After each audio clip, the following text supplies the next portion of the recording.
I was a little kid when I went to see the first Star Wars movie in theaters. I mean, and I'm not talking about the first chronologically, like Episode 4, New Hope. I'm talking about Star Wars Episode 1, The Phantom Menace.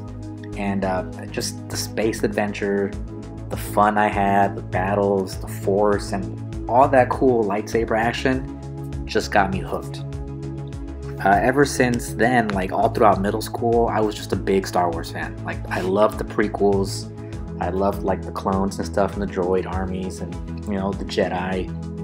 I went back and yeah, I appreciated the originals, and I even still supported the sequels. I was always trying to learn more about each of my favorite characters, like through the shows, comics, and like even the books. Like, here's some of my collection of books here on my shelf.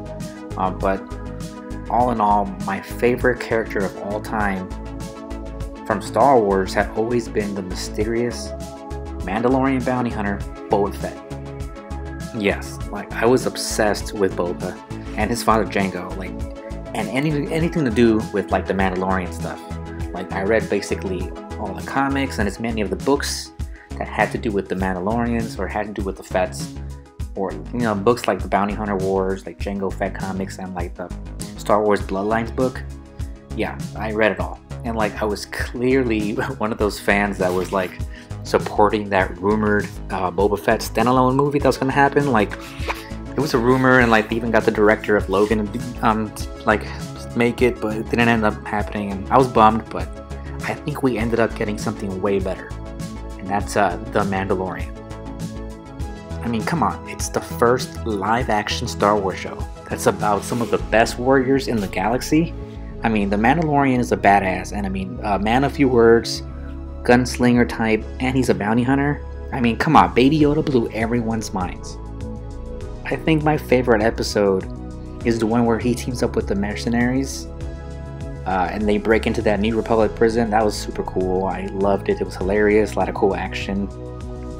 Cool character dynamics, though. It was dope. And I mean, after the show ended, I finally got my chance to get some of the figures. And I mean, I knew I had to make a video.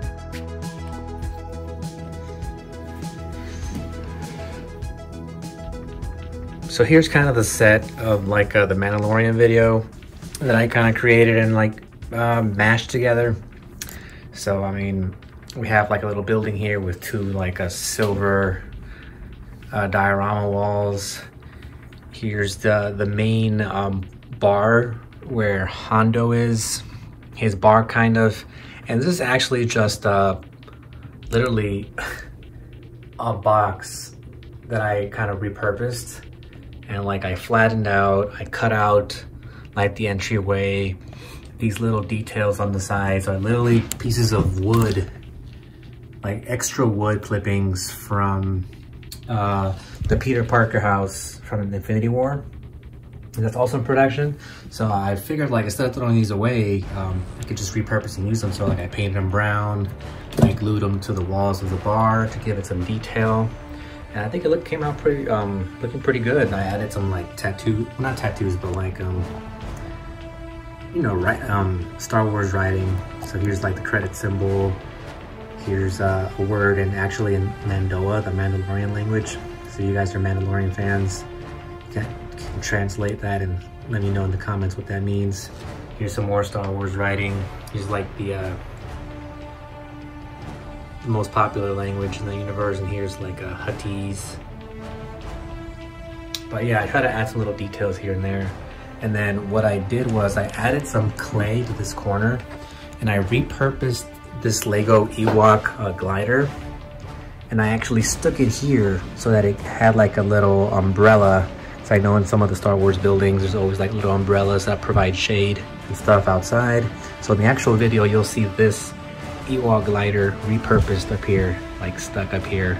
So I thought it gave it a cool effect. You know, I spread out some barrels. I'm using this little pot here, literally a pot I found at Goodwill that I repurposed, and it's just like a little watering hole.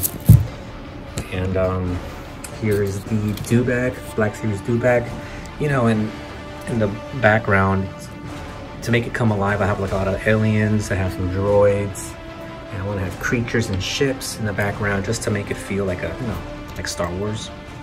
So I thought that was cool to bring it alive. Here's the Black Series Jawa from the Mandalorian line.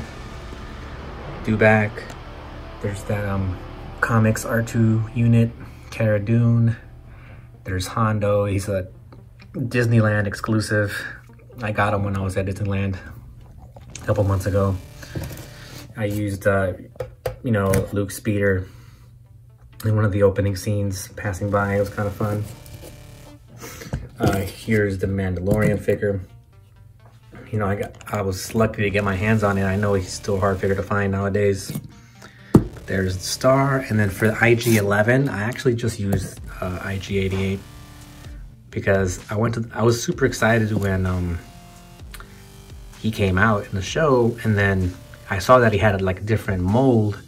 So I was looking forward to the IG-11 figure, but when I went to the store, I was kind of let down because it was literally this exact same figure, maybe with a little bit different painting and just a different like gun holster. And I was like, nah, it's not worth 20 bucks. So I literally just reused IG-88 and it worked out fine to me. This IG-88 still has the same like articulation that allowed me to do that cool little stunt like in the show. And then for the sand, I basically just like went to Home Depot and bought sandpaper, different sheets of sandpaper, and that kind of recreates the sand on the floor effect. And then this other building here is literally just, again, some of the sets that I make for the videos are just me being creative and reusing things that I can find. This is literally just an upside down ice cooler that I had, and I mean, if I had more time, I would have repainted this to like a tan color so it could match scenery, but white's fine. I literally flipped it upside down, and I had like some little alien writing on it. Let me know in the comment below if you guys can decipher that. I know that Star Wars alphabet's online, so if you guys know what this says, let me know. But yeah, here's added some like green lighting to the bar. Snoke's chair back there just to give it some detail, and that's pretty much it here. A real quick rundown of the set. Hey guys, it's SwagWave. Again, thank you guys for supporting the video. Thank you guys for all the people who commented in the last one.